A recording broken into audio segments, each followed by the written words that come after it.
Yeshayahu, Isaiah, Part 3.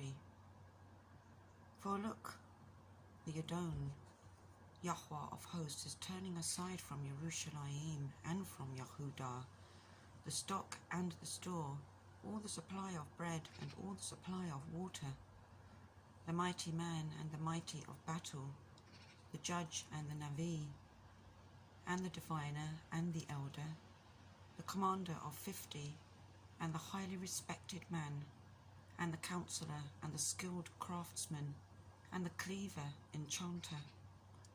And I shall make youths their heads, and children shall rule over them, and the people shall exert pressure, man on his neighbour, the young rise up against the older, and the lightly esteemed against the highly esteemed. When a man takes hold of his brother in the house of his father by the garment, come, be a chief over us, and let this ruin be under your hand. He shall swear in that day, saying, I am not a healer, for in my house is neither bread nor garment. Do not make me a chief of the people, for Yerushalayim has stumbled and Yehudah has fallen, because their tongue and their doings are against Yahweh, to provoke the eyes of his esteem. The look on their faces witnesses against them, and they declare their sin as Sodom. They do not hide it. Woe to their being, for they have brought evil upon themselves.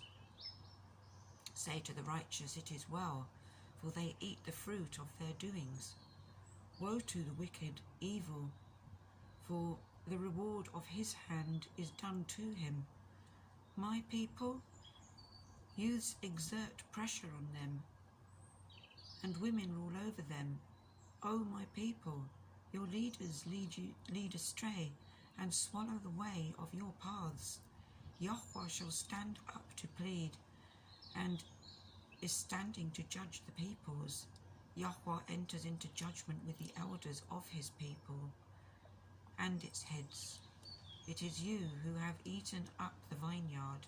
The plunder of the poor is in your houses. What do you mean by crushing my people and grinding the faces of the poor? Declares the Yahweh of hosts. And Yahweh says, because the daughters of Zion are haughty and walk with outstretched necks and seductive eyes, walking and mincing as they go, making a jingling with their feet. Therefore Yahweh shall smite with a scab the crown of the head of the daughters of Zion, and Yahweh expose their nakedness.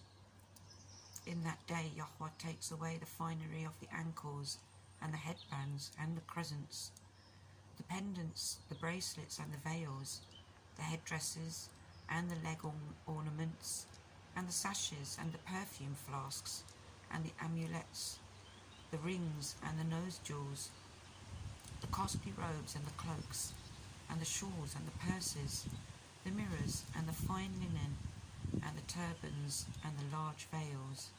And it shall be, instead of a sweet fragrance, a smell of decay, and instead of a belt, a rope, and instead of braided curls, baldness, and instead of a festal robe, a girding of sackcloth, and branding instead of loveliness. Your men shall fall by the sword, and your strength in battle. And her gates shall lament and mourn, and she, deserted, shall sit on the ground. Amen.